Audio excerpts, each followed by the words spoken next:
Hello friends, ഇന്നത്തെ എപ്പിസോഡിൽ പപ്പിമോള് സത്യഭാമയുടെ വീട് വിട്ട് ഇറങ്ങുന്നു. മുറ്റത്തേക്ക് ഇറങ്ങിയ പപ്പിമോൾ പിന്തിരിഞ്ഞു നോക്കി ആ വീടിനോട് പറഞ്ഞു, വീടേ ഞാൻ പോവാ, ഇനി നമ്മൾ കാണില്ല എന്ന് പറഞ്ഞുകൊണ്ട് പപ്പിമോള് ആ വീട്ടിൽ നിന്ന് നേരെ റോഡിലേക്ക് ലക്ഷ്യം വെച്ച് നടന്നു. ഇതൊന്നും അറിയാതെ ശ്യാമ വിഷ്ണുവിന്റെ അരികിൽ പപ്പിമോൾ ഉണ്ടാകുമെന്നുള്ള വിശ്വാസത്തിൽ റൂമിൽ തന്നെ ഇരിക്കുന്നു. കുറച്ചു ദൂരം മുന്നോട്ട് പോയി കഴിയുമ്പോ പപ്പിമോൾക്ക് ആകെ സംശയമായി. സത്യമോളുടെ വീട്ടിലേക്ക് ഏതിലെയാ പോവുക എന്നാലോചിച്ച് കുറച്ചു നേരം അവിടെ നിന്നും എന്തായാലും മുന്നോട്ട് നടക്കാം എന്ന് ചിന്തിച്ച് വീണ്ടും പപ്പിമോൾ അങ്ങനെ പോകുമ്പോഴാണ് സത്യാമ്മ റൂമിലിരുന്ന് കുറച്ചു നേരങ്ങൾ കഴിയുമ്പോൾ സത്യാമ്മ റൂമിലിരുന്ന് ഫയലുകൾ ചെക്ക് ചെയ്യുമ്പോൾ വിഷ്ണു വാതിക്കലേക്ക് ഓടിയെത്തി. അമ്മേ എന്ന് വിളിച്ചുകൊണ്ട് അരികിലേക്ക് ഓടി വരുന്ന വിഷ്ണുവിനെ കണ്ട് വിഷ്ണുവിന്റെ പരിഭ്രമം മനസ്സിലാക്കി സത്യാമ്മ എന്താടാ എന്ന് ചോദിച്ചു. ഉടനെ വിഷ്ണു പറഞ്ഞു, അമ്മേ പപ്പിമോളെ കാണുന്നില്ല. ഉടനെ സത്യാമ്മ ചോദിച്ചു, എടാ അവള് മുറിയിൽ എവിടെയെങ്കിലും കാണും എന്ന് ചോദിച്ചപ്പോ വിഷ്ണു പറഞ്ഞു, അമ്മേ ഈ വീട്ടിൽ അന്വേഷിക്കാത്ത ഇടം ബാക്കിയില്ല, ഇവിടെ എങ്ങും പപ്പിമോളില്ല. അധികടുത്തും സത്യാമ്മ വേഗം ചാടി എഴുന്നേറ്റു. വാടാ നമുക്ക് നോക്കാം എന്ന് പറഞ്ഞ് സത്യാമ്മ വേഗം താഴേക്ക് ഓടിയിറങ്ങി വരുന്നു. എല്ലാവരും സത്യാമ്മ വരാനായി കാത്തിരിക്കുമ്പോ സത്യാമ്മയുടെ വീട്ടിലുള്ള ഏവരും അവിടെ ഹാളിൽ തന്നെ കാത്തി നിൽക്കുന്ന സമയത്ത് സത്യാമ്മ അരികിലേക്ക് ഓടിയെത്തും. രാഘവൻ നായർ പരിഭ്രമത്തോട് ചോദിച്ചു, അമ്മേ പപ്പി. ആ ചോദ്യം കേട്ടതും സത്യാമ്മ പറഞ്ഞു, രാഘവേട്ടൻ വിഷമിക്കാതെ, മോൾ എങ്ങും പോകില്ല, അവക്ക് അങ്ങനെ എങ്ങും പോകാനാവില്ല.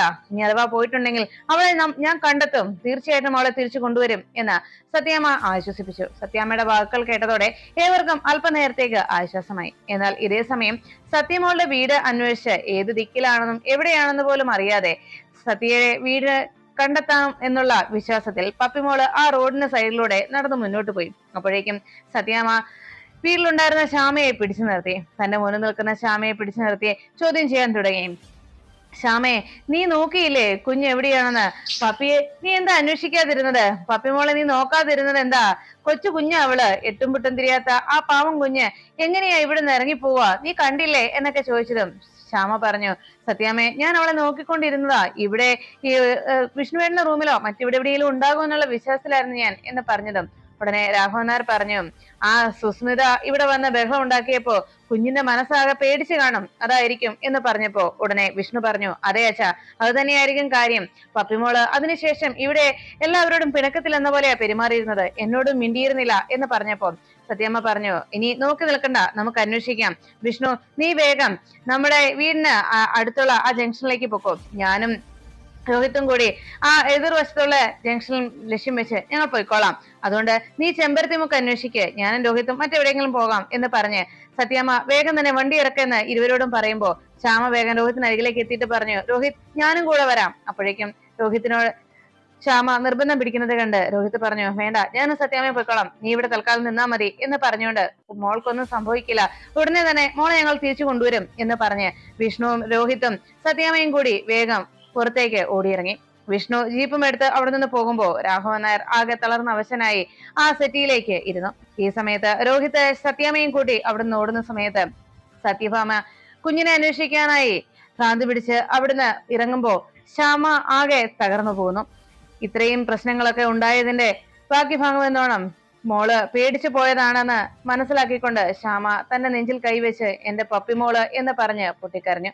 പൊന്നി പപ്പിമോളെ കാണാതായതിന്റെ വിഷമത്തിലും ശ്യാമ ആകെ തകർന്നിരിക്കുന്നത് കണ്ട് അരികിലേക്ക് എത്തി ശ്യാമയെ ആശ്വസിപ്പിക്കാൻ ശ്രമിക്കുമ്പോ കുറെ ദൂരം മുന്നോട്ട് പോയി കഴിയുമ്പോ പപ്പിമോൾക്ക് ആകെ പേടിയായി. ദൈവമേ, ഇത് എവിടെയാണെന്നും അറിയില്ലല്ലോ, എവിടെയാ സത്യമോളുടെ വീടൊന്നും അറിയില്ല, ഇത് മുന്നോട്ട് പോകും തോറും ഇരുട്ട് കൂടിക്കൂടി വരികയാണല്ലോ, ഇനി ഞാൻ എന്താ ചെയ്യുക?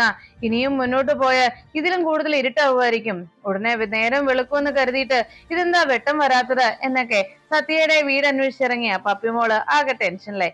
അപ്പോഴാണ് സത്യാമ്മയും രോഹിത്തും വഴിയിലൂടെ ഇരു സൈഡിലും കുഞ്ഞെവിടെയെങ്കിലും ഉണ്ടാകുമോ എന്നുള്ള പ്രതീക്ഷയിൽ നോക്കിക്കൊണ്ട് ഡ്രൈവ് ചെയ്ത് മുന്നോട്ട് പോയിക്കൊണ്ടിരുന്നു. വിഷ്ണുവും അതേപോലെ തന്നെ തനിക്ക് എവിടെയെങ്കിലും മോളെ കണ്ടെത്താൻ കഴിയുമെന്നുള്ള പ്രതീക്ഷയിൽ ജീപ്പിൽ ഇരു സൈഡിലും നോക്കിക്കൊണ്ട് വിഷ്ണുവും ഡ്രൈവ് ചെയ്ത് മുന്നോട്ട് പോകുമ്പോൾ ശാലിനി മാത്രം ഉറങ്ങാനാകാതെ ആ ഹാളിൽ പലതും ആലോചിച്ച് തലങ്ങും വിലങ്ങും നടക്കുന്നത് കണ്ട് ശാരദാമ്മ അരികിലേക്ക് എത്തി. ആ ശാലിനി, നീ എന്താ ഉറങ്ങാത്തത്? എത്ര നേരമായി എന്ന് ചോദിച്ചപ്പോ ശാലിനി പറഞ്ഞു, എനിക്ക് ഉറക്കം വന്നില്ലമ്മേ, അമ്മ പോയി കിടന്നോ എന്ന് പറഞ്ഞപ്പോ ശാരദാമ്മ പറഞ്ഞു, അമ്മ എന്താ ഉറങ്ങാത്തെന്നുള്ള ശാലിനിയുടെ ചോദ്യം കൂടി കേട്ടതോടെ ശാരദാമ്മ അറിയിച്ചു, ഞാനൊരു ഉറക്കം കഴിഞ്ഞ് എഴുന്നേറ്റതാ, അപ്പോഴാ ഇവിടെ വെട്ടം കണ്ടത്, അതുകൊണ്ടാണ് ഞാൻ വന്നത് എന്ന് പറഞ്ഞപ്പോ ശാലിനി പറഞ്ഞു, അമ്മേ എനിക്ക് ഉറങ്ങാൻ കഴിയുന്നുണ്ടായിരുന്നില്ല, മനസ്സാകെ എന്തോ ഒരു വല്ലാത്തൊരു അസ്വസ്ഥത, എന്താന്ന് അറിയത്തില്ലമ്മേ എന്ന് പറഞ്ഞതും ശാരദാമ്മ പറഞ്ഞു, ചിലപ്പോ ശ്യാമ പറഞ്ഞ കാര്യങ്ങളൊക്കെ ഓർത്തിട്ടായിരിക്കും, ശ്യാമയുടെ കാര്യം ഓർത്തിട്ടാവും എന്ന് പറഞ്ഞതും ഉടനെ ശാലിനി പെട്ടെന്ന് വിഷമത്തോടെ പറഞ്ഞു, ശ്യാമ ഓർത്തിട്ടല്ലമ്മേ, പപ്പി എന്നിങ്ങനെ പറയുമ്പോ പപ്പി വഴിയിലൂടെ മുന്നോട്ട് നടന്നുകൊണ്ടേയിരുന്നു.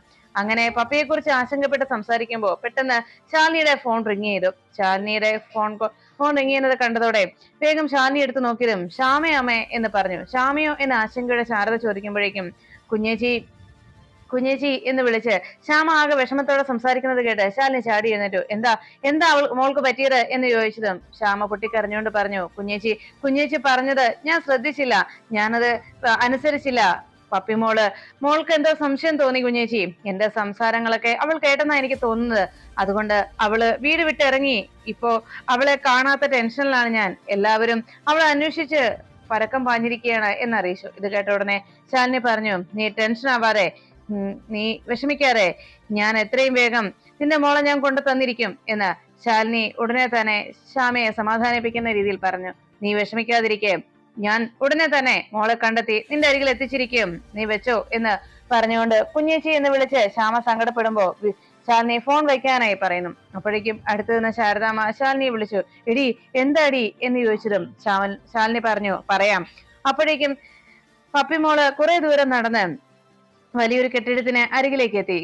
ഇനിയും മുന്നോട്ട് നടന്നു പോകുന്നത് ശരിയാവില്ലെന്ന് പപ്പിമോൾക്ക് തോന്നുന്നു. ഉടനെ തന്നെ അവിടെ ആ മതിലിനരികിൽ ഇരുന്ന് പപ്പിമോള് കുറച്ചു നേരത്തേക്ക് ആലോചിച്ചു.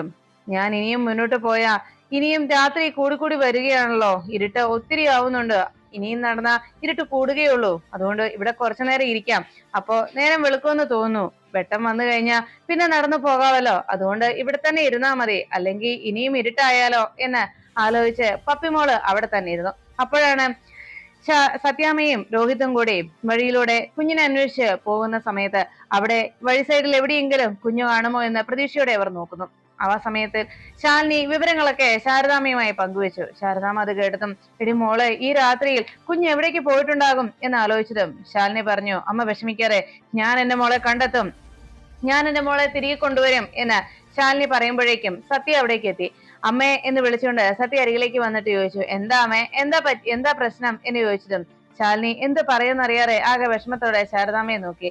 ഉടനെ ശാരദാമ്മ, അമ്മ ആരെ രക്ഷിക്കാൻ പോകുന്നേ എന്ന് സത്യമോള് ചോദിച്ചു. അപ്പോഴേക്കും ശാരദാമ്മ പറഞ്ഞു, അതെ, വലിയ മഴയിലും കാറ്റിലും വെള്ളപ്പൊക്കത്തിലും ഒക്കെ ഈ ഉരുൾപൊട്ടലിലും ഒക്കെ ഇതുപോലെ കാണാതാകുന്നവരെ രക്ഷിക്കാൻ അമ്മ പോലീസിനെയും കൂട്ടി ചെല്ലാറുണ്ടല്ലോ, അതുപോലെ പറ്റിയതാ അമ്മ പോലീസിനെയും കൂട്ടി പോകുന്നത് എന്ന് പറഞ്ഞപ്പോ സത്യമോള് കൈ തട്ടിയിട്ട് പറഞ്ഞു, വേണ്ട, എന്നോട് കള്ളമൊന്നും പറയണ്ട, ഞാൻ കേട്ടു എല്ലാം. പപ്പിയെ കണ്ടുപിടിക്കാൻ പോവല്ലേ അമ്മ, പപ്പി അമ്മയുടെ മോളാണോ എന്നായി അടുത്ത ചോദ്യം. ആ ചോദ്യം കേട്ടതും ശാലിനി ആകെ ഞെട്ടിത്തെറിച്ച് നോക്കുന്ന സമയത്ത് ശാരദാമ്മയും ആകെ ടെൻഷനിലെ. ഉടനെ തന്നെ സത്യ പറഞ്ഞു, പറയമ്മേ, അമ്മയുടെ മോളാണോ പപ്പി, അമ്മയുടെ സ്വന്തം മോളാണോ പപ്പി? ആ ചോദ്യം കേട്ട് ശാരദാമ്മയുടെയും ശാലിനിയുടെയും ഞെട്ടിത്തെറിച്ച് നിൽക്കുന്ന ആ മുഖം കണ്ട് സത്യമോള് ചോദിച്ചു, അമ്മയെ എനിക്കെല്ലാം മനസ്സിലായി, അമ്മ പറയുന്നത് ഞാൻ കേട്ടല്ലോ, എന്റെ മോളെ ഞാൻ രക്ഷിക്കുമെന്ന്, അപ്പോ പപ്പിയെ രക്ഷിക്കാനാ പോകുന്നു എന്ന് അമ്മ പറഞ്ഞല്ലോ, അമ്മയുടെ മോളാണോ പപ്പി? ശാരദാമ്മയും കഴിഞ്ഞ തവണ പപ്പി മോളെ ഒരാൾ കിഡ്നാപ്പ് ചെയ്തുകൊണ്ട് പോകാൻ തുടങ്ങിയപ്പോ അങ്ങനെ സംഭവിച്ചെന്നറിഞ്ഞപ്പോ അമ്മയും ശാരദാമ്മയും അന്ന് പേടിക്കുന്നത് ഞാൻ കണ്ടാണല്ലോ, അല്ല ഇത് എന്നിട്ട് എന്നോട് എന്താ പറയാഞ്ഞത് എന്നെല്ലാം ചോദിച്ച് സത്യമോളെ ചോദ്യം ചെയ്യുന്നത് കണ്ട് എന്ത് മറുപടി പറയാന്നറിയാതെ ശാരദാമ്മയെ ശാലിനിയെ നോക്കി. ഉടനെ സത്യമോളോട് ശാലിനി പറഞ്ഞു, മോളെ, അതൊക്കെ അമ്മ പിന്നീട് വിശദമായിട്ട് മോൾക്ക് പറഞ്ഞു തരാം എന്ന് പറഞ്ഞപ്പോ സത്യ വീണ്ടും ശാലിനിയെ നോക്കി. അമ്മ വേഗം ഒന്ന് പോയി പപ്പിമോളെ കണ്ടുപിടിക്കട്ടെ, അമ്മ ഇപ്പൊ പോയിട്ട് വരാം എന്ന് പറഞ്ഞിട്ട് അമ്മ വേഗം പോയിട്ട് തിരിച്ചു വരാം എന്നറിയിച്ചു.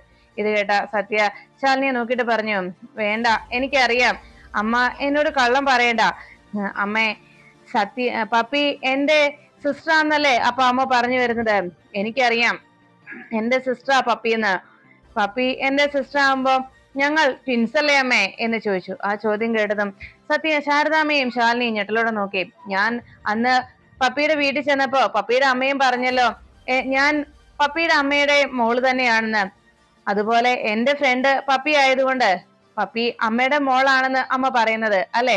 മക്കളുടെ ഫ്രണ്ട്സ് ഒക്കെ അല്ലെ ഓരോ അമ്മമാർക്കും സ്വന്തം മക്കളെ പോലെ തന്നെയാ അല്ലേ അമ്മേ എന്ന് സത്യ വീണ്ടും ചോദിച്ചു. ആ ചോദ്യം കേട്ട് ശാലിനിയുടെയും ശാരദാമ്മയുടെയും കണ്ണുകൾ നിറയുന്നു. എന്ത് പറയണമെന്നറിയാതെ അവർ നിൽക്കുമ്പോ വീണ്ടും സത്യമോള് പറഞ്ഞു, അങ്ങനെ വെച്ചപ്പോ പപ്പിയുടെ അമ്മയും എന്നെ മോളായിട്ട് തന്നെയാ കണ്ടത്. അന്ന് ശാരദാമ്മയും പറഞ്ഞല്ലോ അവിടെ ചെന്ന് കഴിഞ്ഞാൽ അത് അന്യ വീടല്ല എന്നും എല്ലാവരും എന്റെ ബന്ധുക്കളാണെന്നും സ്വന്തക്കാരാണെന്നും ഒക്കെ. അങ്ങനെ അന്ന് എന്നോട് പറഞ്ഞതല്ലേ ശാരദാമ്മേ എന്ന് ചോദിച്ചതും പെട്ടെന്ന് ശാരദാമ്മ സത്യമോളെ തന്നെ നേരെ നിർത്തിയിട്ട് ചോദിച്ചു, മോളോട് ഇത് ആരൊക്കെയാ പറഞ്ഞത്? അതൊക്കെ കേട്ടതും സത്യമോള് പറഞ്ഞു, അന്ന് ശാരദാമ്മ പറഞ്ഞതല്ലേ, അതുകൊണ്ട് ഞങ്ങള് ട്വിൻസ് അല്ലേ, അപ്പോ ഞങ്ങൾ രണ്ടുപേരും ഒരേ പ്രായമായതുകൊണ്ട് ട്വിൻസ് ആയതിനാൽ എന്റെ സിസ്റ്റർ അല്ലേ പപ്പി, അമ്മ വേഗം ചെന്ന് പപ്പിയെ കണ്ടുപിടിക്ക്, പപ്പിയെ രക്ഷിക്ക്, അമ്മ പൊക്കോ എന്ന് പറഞ്ഞ് ശാലിനിയോട് പോകാൻ പറയുന്നു. ശാലിനി ആ വാക്കുകൾ കേട്ട് സത്യമോളെ തന്റെ നെഞ്ചിലേക്ക് ചേർത്ത് പിടിച്ച് മോളെ കെട്ടിപ്പിടിച്ച് കരയുന്നത് കണ്ട് ശാരദാമ്മയും സങ്കടപ്പെടുന്നു. അമ്മ വേഗം വരാട്ടോ എന്ന് പറഞ്ഞ് ശാലിനി വേഗം അവിടെ നിന്ന് ഇറങ്ങാൻ തുടങ്ങുമ്പോഴേക്കും ശാരദാമ്മ ശാലിനിയെ വിളിച്ചു, മോളെ സത്യമോൾക്ക് എന്തെങ്കിലും അറിയാവൂടി സംശയം എന്ന് ചോദിച്ചതും ശാലിനി പറഞ്ഞു, അമ്മ കൂടുതലൊന്നും സംസാരിക്കേണ്ട, അമ്മ കൂടുതൽ ടെൻഷനാക്കി അവൾക്ക് കൂടുതൽ സംശയങ്ങളൊന്നും ഉണ്ടാക്കാനുള്ള ഇടവരുത്തണ്ട എന്ന് പറഞ്ഞ് ശാലിനി വേഗം പുറത്തേക്ക് ഇറങ്ങുന്നു. ശാരദാമ്മ ആകെ അങ്കലാപ്പോടെ സത്യമോളെ നോക്കി. സത്യ അതെല്ലാം നോക്കി നിൽക്കുന്നത് കണ്ട് ശാരദാമ്മ അരികിലേക്ക് എത്തി എന്റെ പൊന്നുമോള് എന്ന് പറഞ്ഞ് സത്യയെ ചേർത്ത് പിടിക്കുന്നു. ഈ സമയത്ത് ശാലിനിയും ഒപ്പം സത്യാമ്മയും എല്ലാം കുഞ്ഞിനെ കണ്ടെത്താനുള്ള ശ്രമത്തിൽ എവിടെയെങ്കിലും പപ്പിമോൾ ഉണ്ടാകുമോ എന്നുള്ള പ്രതീക്ഷയിൽ അവർ കാറിൽ അങ്ങനെ പോയിക്കൊണ്ടിരിക്കുമ്പോൾ സത്യാമ്മ ഉടനെ തന്നെ പോലീസുമായി ബന്ധപ്പെടുന്നു. പോലീസുകാരോട് എത്രയും വേഗം മോളെ കണ്ടെത്തണമെന്നും ഞങ്ങളുടേതായ രീതിയിൽ അന്വേഷണം നടത്തുന്നുണ്ടെന്നും അത് വെച്ച് നിങ്ങൾ അന്വേഷണത്തിന് അമാന്തം കാട്ടരുതെന്നും ഉടനെ തന്നെ അന്വേഷിച്ചിറങ്ങണമെന്നും സത്യാമ്മ ആവശ്യപ്പെടുന്നു. ഉടനെ തന്നെ ഞങ്ങൾ കണ്ടെത്തിയാൽ ഞങ്ങൾ ഉടനെ വിളിക്കാമെന്ന് സത്യാമ്മ പറയുമ്പോ രോഹിത് ചോദിച്ചു, സത്യാമ്മ ഇപ്പൊ പോലീസ് സ്റ്റേഷനിലേക്കല്ലേ വിളിച്ചത്, അവർ നൈറ്റ് പെട്രോളിംഗ് അല്ലേ എന്ന് ചോദിച്ചിട്ടും നൈറ്റ് ഡ്യൂട്ടിക്കാരല്ലേ അവിടെ ഉള്ളത് എന്ന് ചോദിച്ചപ്പോ സത്യാമ്മ പറഞ്ഞു, അവർക്ക് അവരുടെ ഉറക്കം നഷ്ടമായതിന്റെ ദേഷ്യമാണ്. അത് കേട്ട ഉടനെ രോഹിത് ചോദിച്ചു, അല്ല അവർ നൈറ്റ് ഡ്യൂട്ടിക്കാരല്ലേ, പിന്നെ അവരെന്തിനാ ഉറങ്ങുന്നത് എന്ന് ചോദിച്ചതും സത്യാമ്മ പറഞ്ഞു, അതെ നൈറ്റ് ഡ്യൂട്ടിക്കാരായതുകൊണ്ട് തന്നെയാ അവരായിരിക്കും കൂടുതൽ കിടന്ന് ഉറങ്ങുന്നത് എന്ന് പറഞ്ഞു കുറച്ചുകൂടി വേഗത്തിൽ പോടാ, എല്ലായിടത്തും നോക്കണേ എന്നൊക്കെ സത്യാമ്മ രോഹിത്തിനോട് പറയുന്നു. ഈ സമയത്ത് വിഷ്ണു കുഞ്ഞിനെ കണ്ടെത്താനുള്ള ശ്രമവുമായി അന്വേഷണവുമായി മുന്നോട്ട് പോകുമ്പോൾ അതേ നേരത്ത് തന്നെ ശാലിനി കുഞ്ഞിനെ കണ്ടെത്തുവാൻ തന്റെ ഡ്രൈവറായ രാമേട്ടനെയും വിളിച്ചുകൊണ്ട് കാറിൽ പുറപ്പെട്ടു. രാമേട്ടനോട് ഇടയ്ക്ക് ശാലിനി പറഞ്ഞു, രാമേട്ടനും കൂടി ഒന്ന് നോക്കണേ എന്ന് പറഞ്ഞതും ശരി കുഞ്ഞെ എന്ന് പറഞ്ഞ് രാമേട്ടനും വഴിയരികിൽ എവിടെയെങ്കിലും കുഞ്ഞുണ്ടാകുമോ എന്നുള്ള പ്രതീക്ഷയോടെ രണ്ടുപേരും നോക്കുന്നു. ഈ സമയത്ത് ശാലിനി പ്രാർത്ഥനയോടെ മോളെ കണ്ടെത്താൻ കഴിയണേ എന്ന വിശ്വാസത്തിലും ഉടനെ തന്നെ മോളെ കണ്ടെത്താൻ കഴിയുമെന്നുള്ള പ്രതീക്ഷയിലും കാറിലിരുന്ന് ഇരുവശത്തേക്ക് നോക്കിക്കൊണ്ടിരിക്കുന്നു. അപ്പോഴാണ് വിഷ്ണു കുഞ്ഞിനെ എവിടെയെങ്കിലും കണ്ടെത്താൻ കഴിയുമെന്നുള്ള വിശ്വാസത്തിൽ വേഗം തന്നെ അവിടെ വഴിയരിയിൽ കിടന്നുറങ്ങുന്ന ആളുകൾക്ക് അരികിലേക്ക് എത്തിയത്. തന്റെ വണ്ടി ഒതുക്കി നിർത്തിയതിനു ശേഷം അവിടെ പുതച്ചു മൂടി കിടക്കുന്ന ആളുകളുടെ അരികിലെത്തി അവരെ പുതപ്പ് പതുക്കെ മാറ്റി നോക്കുന്നു. അങ്ങനെ ഓരോരുത്തരെയും പുതപ്പ് മാറ്റി നോക്കുന്നതിൽ ഒരാൾ പെട്ടെന്ന് വിഷ്ണുവിനെ തിരിച്ചറിഞ്ഞു. അല്ല വിഷ്ണുയെയോ, എന്താ വിഷ്ണുയ്യ ഇപ്പൊ ഇവിടെ വന്നത് എന്ന് അദ്ദേഹം ചോദിച്ചതും ഉടനെ വിഷ്ണു പറഞ്ഞു, അത് പിന്നെ ഒരു കുട്ടിയെ ഇതുവഴി പോകുന്ന കണ്ടായിരുന്നോ എന്ന് ചോദിച്ചതും ഇല്ല അയ്യ ഞങ്ങൾ കണ്ടില്ല എന്ന് പറഞ്ഞു. എന്താ പറ്റിയത് എന്ന് ചോദിക്കുമ്പോഴേക്കും ഉടനെ വിഷ്ണു പറഞ്ഞു, അല്ല ഒരു കുട്ടി എന്ന് പറഞ്ഞപ്പോ ഇല്ലയ്യ ഇതുവഴി വന്നില്ലയ്യ എന്ന് അവർ പറഞ്ഞിട്ട് അവർ വീണ്ടും കിടന്നുറങ്ങുന്നു.